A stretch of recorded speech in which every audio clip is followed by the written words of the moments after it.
Broncos country, what's happening? Welcome to another episode of the Orange Crush podcast here on Mile High Sports. I'm Cody Roark, Broncos reporter from Mile High Sports, and we're going to go through our final game preview here today against the Indianapolis Colts. We'll give you our 3 players to watch, and we'll go through some interesting news and notes about data when it comes to how the Colts defense plays from a coverage standpoint and how the Broncos offense has to adjust here in tomorrow's AFC matchup. I want to say thanks once again for everyone for jumping in here. Make sure you subscribe or follow here to Mile High Sports so you never miss out on the film rooms that we do every single week. Once the games conclude, I sit down, I look at the All-22, and I break it all down, the X's and O's. If there's specific plays you want me to go back and look at specifically, I'm always down to do that as well. So make sure you leave those in the comments as we go forward here this season.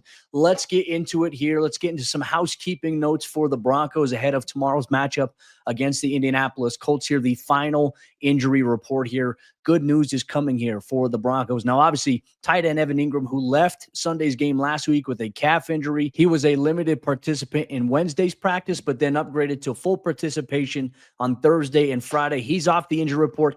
He is good to go here for tomorrow's game, and he could be a big weapon here for the Broncos offense, who needs to find some accelerant or some lighter fluid to be able to get going. You need some sort of spark. Evan Ingram can be that guy. And, I think it was a little shocking early on in that Titans game how he wasn't heavily featured. I mean, he was the joker that Sean Payton brought in. He was the guy that was going to get involved and was going to be a game changer for them that could affect every level of the field.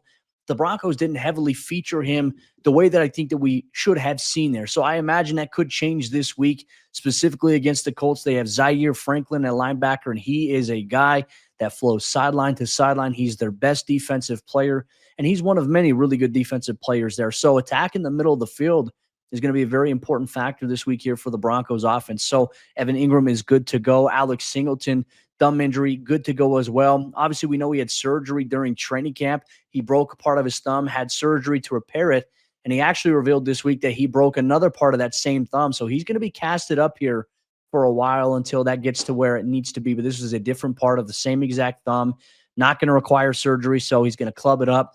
Tough player, Alex is. And I think that you saw last week in his first game back, there was this emotional factor there. Because, look, when you tear your ACL, not only do you go through the physical journey of the rehab process, but there's a mental journey that comes with it. When you start to do football stuff, you start to sprint again, there is this mental process that you're always thinking in your head, can I do it, right? Am I getting too far outside of my base when I'm running or planting or breaking down? Sometimes you overcompensate on your healthy leg so as much not to put so much pressure on your other leg. And so I think that there's just this mental retraining that he obviously went through as well. But, he mentioned in the post-game locker room victory last week after the Tennessee game that, it was hard getting the play call in on that first play just because it was kind of emotional for him. And obviously for him, he became a father over the summer. He got married over the summer. There was a lot of exciting things in Alex Singleton's life, which a lot of light, especially after overcoming some of the dark stuff that comes with ACL recovery. If you've been through an ACL injury and have had surgery, you know exactly what I'm talking about, whether you're an athlete or whether you're not an athlete. It is a very, very tough thing to overcome. So Singleton, he's ready to go. He's good to go for the Broncos as well. John Franklin Myers, as we talked about early on in the week, we were monitoring his status because he popped up on Wednesday on the injury report, the knee injury. We didn't see him out at Wednesday's practice, but he was back full go on Thursday and Friday in Dove Valley. So he's ready to rock and roll for this Sunday. The Broncos are going to need him defensively, especially with Malcolm Roach on short-term injured reserve, which means that you're going to see a little bit more of Inyoma Uwazurike and Jordan Jackson. Unlikely to see Savion Jones get that rookie call-up this week, but because John Franklin Myers had the injury around the week, even though he's off the injury report, is good to go, maybe there's something that they're monitoring there. So maybe Savion Jones could be a surprise active. But I would anticipate here, my early guess would be he'll be a game day inactive tomorrow against the Colts there, and they're just going to roll with Innie and Jordan Jackson and just the guys that they have that are behind Zach Allen and JFM. I mean, they have a multitude of guys, and what they can do in terms of their secondary with bringing in extra safeties, if that's something that they need to do, depending on what the Colts come out in personnel-wise, something to monitor here as we go forward. But some other good news, though, as I mentioned, Broncos country, I know you've been frustrated with the lack of seeing Dre Greenlaw on the practice field here. And I want to just preface this by saying there's so many Broncos fans that are frustrated and they're mad at Dre Greenlaw for being injured. And I always have to kind of hit the pause button and say, time out. Don't get mad at Dre because he's injured. Yes, he has an injury history. I think we can all acknowledge that. Yes, when you look at the last 2 years, the amount of games played, he hasn't played a lot, right? But when he's on the field, he's a difference maker here. And I want to go back to, I think this was last Monday ahead of the week 1 opener. The Broncos had this extra practice. We saw Dre Greenlaw out there. And look, it wasn't a practice where the Broncos afterwards were going to release an official injury report because it was a bonus practice. It didn't fall under those guidelines here. We saw him on that Monday, and then he was on the side field on Wednesday. So our assumption was that maybe he had a setback here. And obviously, Sean in the regular season is not going to give us anything on injuries. He refuses to do it, so we're not going to waste our time asking. Somebody might, but we know what answer we're going to get when we ask Sean that. But I will say is he's been on the side field. That is a great sign, and I can't overstate that enough here. The side field, when you're dealing with an injured player, means that they're ramping up. It means that they're getting closer to maybe upgrading in their participation status, whether that be individual, whether that be a limited participation, or whether that's fully translating it to team periods. Those are the things that you have to get to the side field before you can do any of that. I would have been more concerned if Dre Greenlaw suffered that setback, was not on the side field, and was a DNP, which means that more than likely he's not getting that rehab work on the field. That was not taking place last week. Dre was on the side field getting that type of work, and he was a DNP on Wednesday. He was a DNP on Thursday, but on Friday, he upgraded, folks. He upgraded. Good news. Upgraded to limited participation, which means he participated in team stretch. He participated in individual position-specific drills, but did not participate in team drills. So after Indy, he went on and continued to work on the side field. This is the ramping up period here for Dre Greenlaw, and this spells good news here soon for the Broncos, because if he was far away, he would have been placed on short-term injured reserve alongside Malcolm Roach, and then they would have had a different approach to what they were doing in terms of the 53-man roster. You would know Dre would at least be out for 4 games for that standpoint. But that's not the case, which tells us it's sooner rather than later. And I want to preface this by saying I understand Broncos fans want to see the key free agent signing on the field. When he gets on the field, I promise you're going to see it. He's going to be a game changer, especially with Talanoa Hufanga right next to him. Those guys are going to do some damage together here for the Broncos defense. But even though that Dre upgraded to limited participation, he's already been ruled out for tomorrow's game, but he could be limited all week long in the build-up next week to the Chargers game, where he still may not play versus the Chargers, right? And listen to me. You want to be smart with this. Acclimation, getting those practices where you string together multiple, not just 1 or 2. You want to get multiple practices together where you feel confident, and he feels confident that, hey, I can go out there and I can play, and the team has no reserves, no expectations or limitations on what he can or can't do. That's why I say you can see him maybe build up all next week, be limited in practice, and still not play against the Chargers. And then the next week, go through practice where maybe he's limited on Wednesday, he's full on Thursday, full on Friday. And then you have that extra practice, or maybe you have an extra walkthrough on Saturday, because guess what? The Broncos play the next week, Monday Night Football against the Bengals. So you want to give him as much time as possible. I understand you want to see him right now. Everybody does. Don't be mad at Dre. Dre is working so hard. And I can tell you this, nobody is more frustrated about not being on the field than Dre Greenlaw himself. So don't take it out on him. Don't make it a personal attack on him just because he's not ready yet. I promise you, when he's ready and he's fully healthy, and if he stays healthy, you're going to say, you know what? It was worth the wait. Good things are worth waiting for there, Broncos country. And I understand the timelines. You paid for him in free agency. He had the thing happen in April, had the little scare in training camp, had a little setback, what we believe was last week here. Let him get to where he needs to be. And I expect that good things are going to happen here soon. Nate Adkins returned to practice also this week on Thursday for the first time. He's been off the shelf for about a month and a half, almost 2 months after having tightrope ankle surgery here. Was limited Thursday, limited Friday, a ramp up for him. We actually might be able to see him next week against the Chargers. So the Broncos, for the most part, relatively healthy, getting guys that are not healthy where they need to be, and soon they will be healthy. And hopefully, knock on wood here, they can get through Sunday's game tomorrow healthy as can be here. But that is your final Broncos injury report here on today's episode of the Orange Crush podcast. Coming up next, Broncos country, we're going to talk about the Broncos offense, keys to victory, players to watch. Same thing with the defense, and why Bo Nix and the Broncos offense, they have to be good this week, especially when the Colts come out and they play a lot of zone defense. You'll get that coming up next here on the Orange Crush podcast. Yo, I can guard pro in these. I can guard you and route you up. You sure about that? Fellas looking for a quarterback? The goal! You're right, Billy. These do bring out my eyes. Every shoe for every athlete. Nix is the GOAT.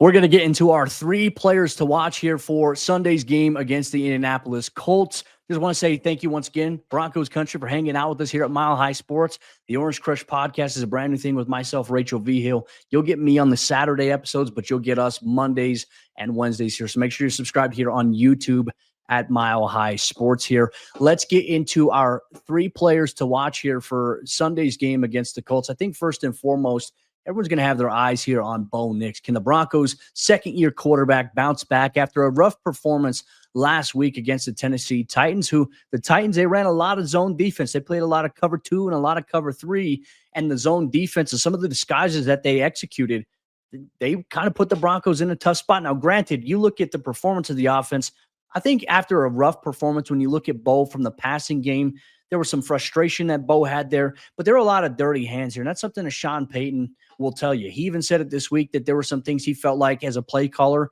this was one of the games he felt like he could have been a better play caller. And I think that you see certain things happen. We can say, yeah, we sit here and we agree, but as the game's going, it's a million miles an hour. It's the first game at home. The stakes are higher. It's not like the preseason, but the Broncos definitely had some issues that they have to shore up and that they can't let happen here this week against Indianapolis. So for Bo Nix, can you come out here and execute the offensive huddle efficiently? Can Sean Payton get the play call in quickly? Because the ideal scenario here is for Bo to be able to, whether he's getting under center, whether he's in the pistol or in the shotgun, the number one thing you want to look is you want to be able to see, okay, what are my nearest threats? You got to see what the protection call is going to be in terms of the offensive line. That communication between them and you as the QB is going to be imperative. But more importantly, it's, okay, what coverage are they in? Who's the mic?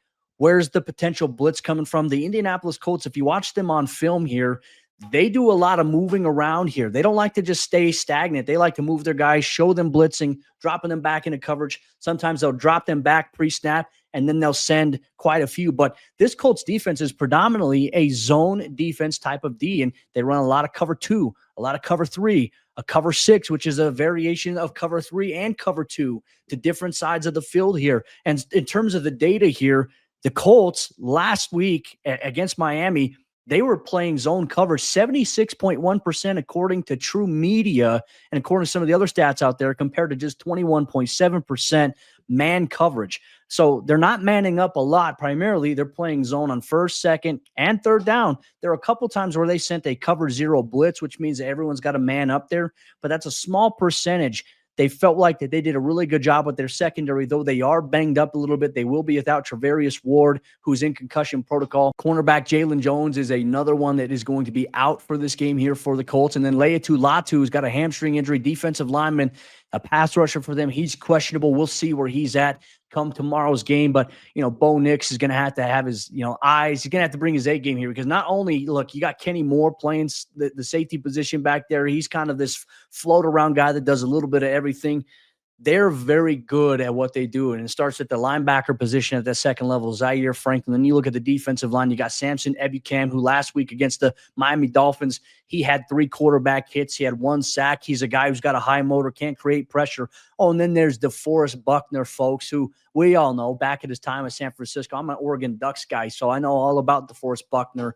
He's going to be a very pivotal part of that defense. And Lou Anarumo, even though that they changed coordinators, Lou Anarumo is very, very good, loves to disguise coverage, but they are a predominantly zone cover team, cover 2, cover 3. So for Bo, it's being able to see what the corners are doing, what the safeties are doing, and recognizing where those spots are. Because if you're having these routes and you have guys like Marvin Mims or Cortland or Troy Franklin are designed to clear out certain defenders, you got to make sure that there's nobody lurking underneath there. And that's what got Bo a couple times on these interceptions. And certainly there's some other things that can happen in terms of the receivers selling those clear outs a little bit better, running vertical, running the corner off. But if it's zone and the corner is outside and he's looking and he sees something's coming underneath, he's going to pass it off to the safety. So it's about also being decisive here if you are Bo Nix. And I think one way that you can take the pressure off with Nix here is by getting the run game going. So the second player that we are going to watch in this game specifically is going to be rookie running back RJ Harvey. His 50-yard run that he had last week was really an accelerator for the Broncos offense because Denver was only up by 1 point at that juncture against Tennessee. His 50-yard run fueled the drive, a scoring drive there that was ultimately capped off by a 19-yard touchdown run by J.K. Dobbins. So maybe a little smash and dash combination between those guys. But if that run game is getting going early on here, especially against this Colts defense, they did a good job of shutting it down last year when they were playing the Broncos here at Empower Field a Mile High. That will change everything here for Bo and the offense. If that run game is going, then you can start to hit the play action stuff. But if you're going to come out in this game and you're just going to run boot action, play action, whatever it may be here early on, you're always going to have a Colts defender. For example, if Bo's under center and let's say that Bo is faking the handoff to the right and is booting out to his left, that left side defensive end or outside linebacker, it could even be a nickel defender depending on what they do in terms of scheme and where they line certain guys up, what personnel the Colts come out in. They're always going to have a backside guy. These guys are going to have rules that, hey, boot is always quarterback, bootleg, reverse, whatever it may be. You always have to play it from the backside. So if Bo boots out to his left, there's going to be a left side defender that's going to be waiting for him. If he fakes the handoff to the left and boots out to the right, that right side, those guys are going to have rules specifically of play the boot. And so that's where the Broncos have to be concise with obviously their communication pre-snap. But if you come out and you run the ball and you're gashing the Colts defense, you're wearing them down, bang, now you can start to hit the play action stuff and you have a little bit more balance across the board. I think that's one of the things we got to see here. RJ Harvey can be a big facilitator in that happening here if he can spring off some runs the way that he did against Tennessee on Sunday last week here. And then our third and final player to watch, we're going to go to the defensive side of the ball.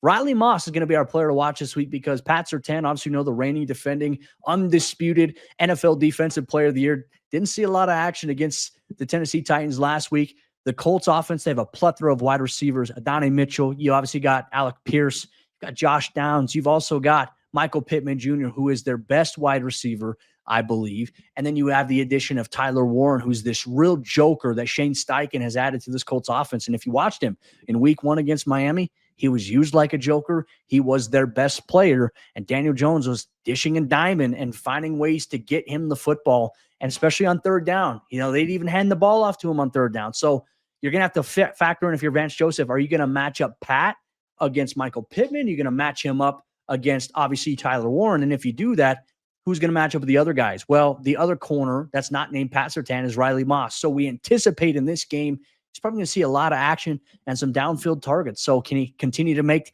plays the way he did last week against the Tennessee Titans? He's going to be on our player watch list here today. Let's get into some keys to victory here. Offense, I think it's going to be about balance and efficiency against this Colts defense. Understand what's happening pre-snap here offensively, and that all factors into not turning the football over here. Efficiency on first down is going to be one of the major keys to this game because you don't want second and long. You don't want third and long. That plays into the hands of what the Colts want to do defensively, and it limits what you can do as a play caller if you are Sean Payton. And then defenses, especially zone defenses, they're going to protect deep. They're going to drop 6 or 7 guys back, and they're going to force you to throw the ball short, and they're going to all rally and tackle because they got the guys at the skill player positions. They got guys at the linebacker position that can do that at a high rate. That's exactly what Lou Anarumo wants Bo Nix to do is, hey, we want to take away your downfield options. We want you to throw it to a tight end or to a running back, and we trust that we're going to get there and tackle. That's going to be a big key. Early down efficiency, especially against zone coverage. Get 5 or 6 yards of pop in a quick passing game if you can, and then it changes a little bit the aggressive nature in which that Colts defense will play you, but they will send some pressure as well, some simulated looks, so we'll have to see there. Defensively, I think this is going to be key. Can you get to Daniel Jones quickly here? Because last week, the Miami Dolphins, they blitzed him quite a bit, and according to True Media, he was blitzed on 18 dropbacks last week. He completed 11 passes on those dropbacks, and it was for 147 yards with an average time to throw of 2.38 seconds. So for him, he's sidestepping. If you go back and watch the tape, his footwork was clean in the pocket. He'd have pressure. He'd sidestep, step up and throw. He'd find the open guy quickly, or he'd find the outlet option here. That's going to be a challenge this week, as he will try to negate this Broncos pass rush that saw Nick Bonito last week have 9 rushes on 22 quarterback pass rush attempts, 9 pressures in those attempts. 5 of those 9 rushes were under 2.5 seconds. So, Daniel Jones is going to try to figure out, okay, where's number 15 at? He may try to avoid him, or if he's going to be coming off the edge, he may throw against the blitz there. So you might have to play a little bit tighter coverage. The Broncos might not be able to just play back and play cover 3 or cover 4. They might have to play up. They might have to jam receivers at the line of scrimmage or play within 5 yards in terms of their alignment in order to maybe jump one of these quick passes, because they'll dink and dunk. Daniel Jones will do that. 3rd down and short, Daniel Jones will quarterback sneak it. He'll catch the snap out of shotgun, and he'll run to a side there. He's got the athletic ability to do that. He got off to a career high, really hot start last week against the Miami Dolphins. When we talk about just overall efficiency against the blitz, I mentioned 11 of 17, 92 passer rating when blitzed there by the Miami Dolphins. So Denver's going to have to be very creative with their approach here in terms of getting after DJ. I'm excited about this one, Broncos country, because they have an opportunity here to start off 2-0. And when you factor in the schedule, they're starting off the first of a 2-game road trip, where this week it's Indy, next week it's against Justin Herbert and the Los Angeles Chargers. You're already 1-0 in AFC conference play. Can you get to 2-0, which was something the Broncos struggled with, was conference record last year.